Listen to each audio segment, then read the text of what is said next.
শুভেচ্ছা and স্বাগতম নতুন একটা ভিডিওতে। আমি জাহিদ হাসান। আপনাদের ভাই কি বলেছিল যে সাউথ আফ্রিকা ম্যাচ জিতবে। সাউথ আফ্রিকা ম্যাচ জিতেছে।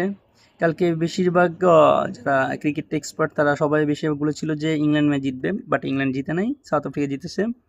আর কি ম্যাচ জিতেছে, আসলে একতরফা ম্যাচ জিতেছে। খেলার মধ্যে ইংল্যান্ডকে 5% খুঁজে পাওয়া যায় নাই। আসলে কি সেই ইংল্যান্ড যা আসলে পৃথিবীতে এত প্রভাব ক্রিকেট বিশ্বে।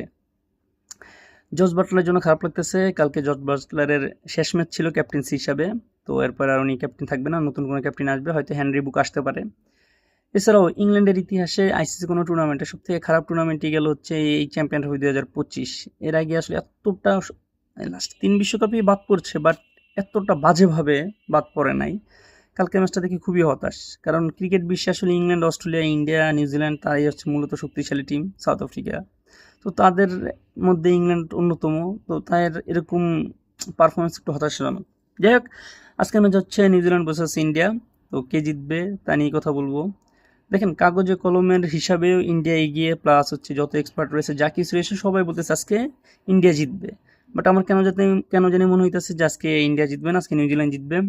আর নিউজিল্যান্ডের পক্ষে ভালো খেলবে হচ্ছে উইলিয়ামসন, দেন হচ্ছে গ্যান ফিলিপস, রাচিন রাবিন্দা। ভালো বোলিং করবে হচ্ছে সেটনার, জিমিসন আর হচ্ছে উইলিয়াম। আর ইন্ডিয়ার ভালো ব্যাটিং করবে হচ্ছে শ্রেয়াস আয়ার্স, অক্ষর প্যাটেল, কেএল রাহুল। আর ভালো বোলিং করবে হচ্ছে বারুণ চক্রবর্তী। হ্যাঁ, আজকে বারুণ চক্রবর্তী খেলবে। ইন্ডিয়ার রোহিত শর্মা, শুভমান গিল খেলার সম্ভাবনা খুব কম ছিল, কয়েকদিন ধরে জল্পনা কল্পনা হইতেছিল। বাট হ্যাঁ, রোহিত শর্মা আছে, শুভমান গিল রয়েছে, বিরাট কোহলি রয়েছে, অক্ষর প্যাটেল রয়েছে, কেএল রাহুল রয়েছে, হার্দিক পান্ডিয়া রয়েছে, রবীন্দ্র জাডেজা রয়েছে, শ্রেয়াস আয়ার রয়েছে। এছাড়া জাস্ট চেঞ্জ হয়েছে, শামির পরিবর্তে আশদীপ সিং খেলবে, আর হচ্ছে কুলদীপের জায়গায় বারুণ চক্রবর্তী খেলবে। এছাড়া সাথে হার্ষিদ রানা তো রয়েছেই।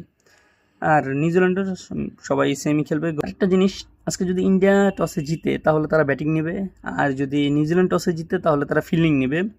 আর যদি রানের বিষয়ে বলি, ইন্ডিয়া যদি ফার্স্ট ব্যাটিং করে সেক্ষেত্রে রান 310-এর নিচে থাকবে বা 300-র নিচে থাকবে। আমার মনে হয় না 300-র উপরে যেতে পারবে, কারণ নিউজিল্যান্ডের বোলিং লাইন আপ কোনো অংশেই খারাপ না।